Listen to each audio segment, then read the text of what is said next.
Hello and welcome to the challenge mode goal guide of Mogu'Shan Palace. It's a very interesting challenge mode. You need quite some DPS, but the tactics aren't very hard.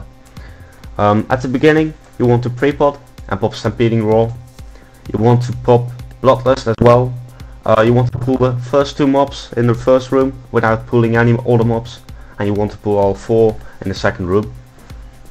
You want to mainly focus the dog down. The reason for this is because it stuns the tank. You also want to pop Bloodlust on as soon as you have aggro. You want to use chain stuns. You want to air effect them down as well. As soon as the dog's dead, the tank can pull the group in the next room.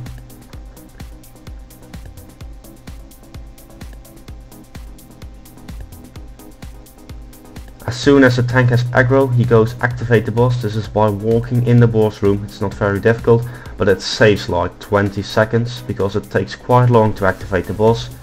So don't just first kill the ads, first activate the boss, then go for the ads.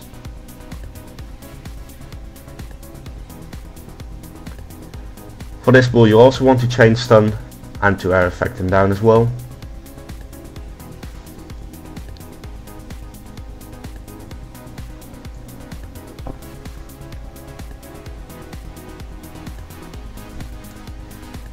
The first boss exists out of 3 mini bosses. They are quite easy. The first mini boss is the one with the dog. As tank you want to face the boss or the mini boss not to the party but away from the party. Whenever the dog leaps towards a person or walks towards a person, you want to taunt it. As DPS and as healer you want to DPS the boss since the damage on the tank is not high. As tank you want to avoid the cone shockwave as well. As soon as this boss reaches a low percentage of health, the next boss activates and this boss goes inactive. The second mini boss is also very easy, so the healer can also DPS with it. As tank you just tank it. As DPS and healer you avoid the tornadoes. As tank you want to interrupt all casts he does, or at least all casts you can interrupt, you need to interrupt. Just optimize your DPS, avoid tornadoes and interrupt.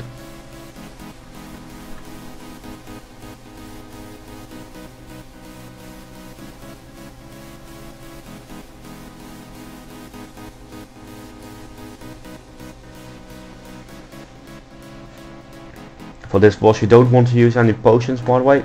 The reason for that is because you want to use an invisibility potion after. As soon as this boss is dead you go left to the pillar.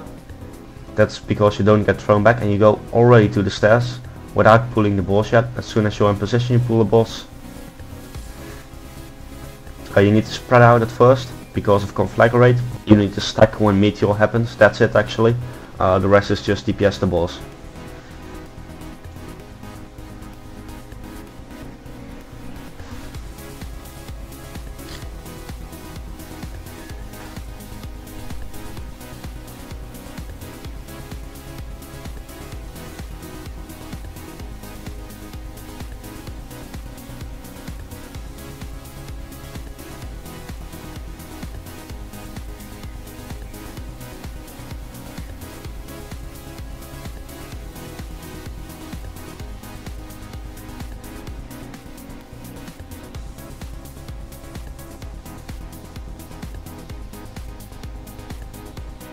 As soon as the boss is dead you want to already get to the end of the stairs. You want either to have a mage, hunter or rogue do a trick on the next mob. Basically the trick is to activate it and go out of combat. As hunter or rogue you can just feign death or vanish. As mage you should pop invisibility like 3 seconds before you pull it, then pull it and then you go in invisibility. The reason for this is because you want to get out of combat because of invisibility. Now you want to stack up and do a countdown for Stampeding Roar and invisibility potion. When you don't have a druid for Stampeding Roar you might not make it to the other side, so then you need to have a different tactic. But if you have druid, this is a good guide and this is a good tactic. Jump correctly, don't fail on the jumping part. You have like 2 tries to jump. If you fail on it 2 times, you wipe. You want to CC the Oracle and the Hexer, the left and the right mob, and you want to nuke down the Ironhide mob. Basically interrupt them as well, so you can also do some area effect damage. The healer can DPS on the boss or on the mini mobs as well.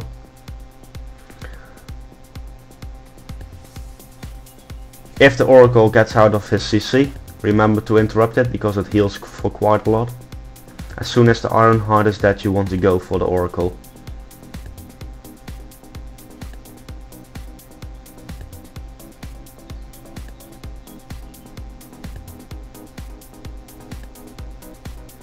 Also use stuns for this one, chain stuns, air effect stuns, because the Skoker and the Oracle can do quite some damage on the tank as well. The Skoker can stun it.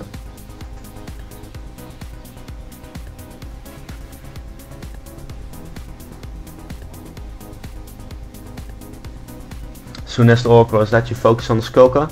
As soon as the Skoker is dead, you want to focus on the boss. The main reason for this is because he already got enough stacks.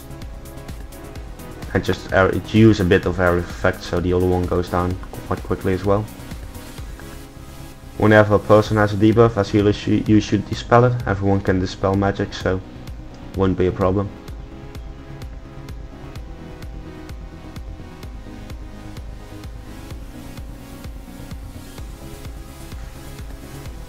As soon as the Skoker is dead, you want to have the 2 next mobs CC'd. The reason for this is because it can bug if you don't, and that can be quite messy if you want to achieve for gold. We popped Stampeding Roar again to get quicker to the elevator. At this elevator you only want to jump once, otherwise it can get bugged. We had some tries where people got bugged because they jumped more than once, so be sure to be on it.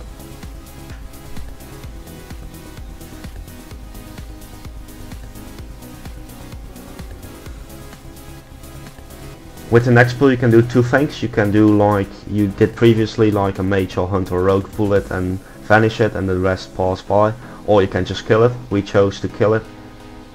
We got enough spare time anyway, so why not kill it then. As soon as the tank has enough aggro, he pulls the next group, or well, the next 2 ads.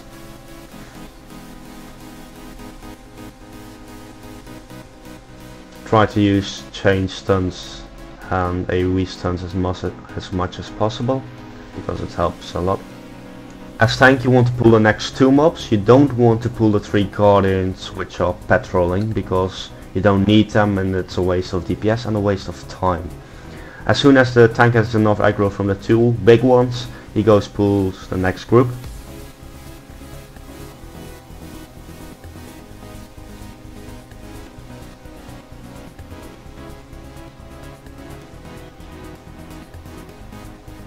For this pull you want either have the tank or healer pop a cooldown if necessary, but be aware if you use your cooldown you can't use it on the boss anymore, so you need to be aware of that on the boss you can get a bit more damage, but otherwise you get a bit more damage on the stretch balls, just what you prefer. You just area effect this down. Whenever the healer is low on mana you wait before pulling the next 4 dogs. But when your healer is not low on mana you can just pull the next 4 ads. Otherwise just wait a bit till you get out of combat and use a Klexi Restorative Ember to get mana back. For the 4 dogs you want to stack up because they leap towards person. Especially when you have a melee DPS it's quite important to stack up.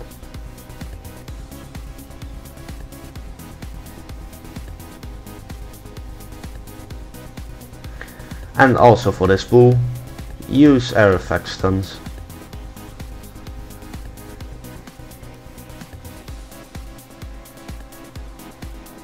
And just air effect them down. You shouldn't really single target, but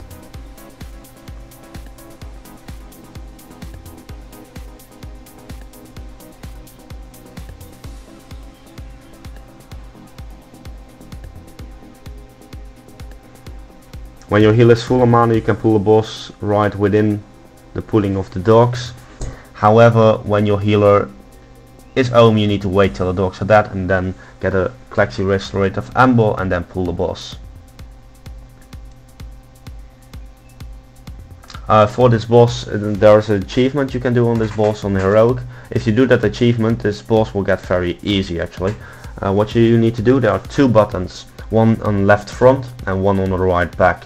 You want to have two people simultaneously clicking the button at or around 30%.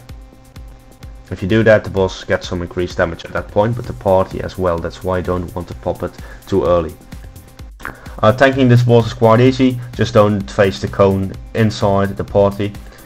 As DPS and as healer you shouldn't get hit by the arrows and fire shit and the blades like dancing around in the room.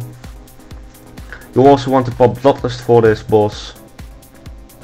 We were a bit slacky on this, as you can see.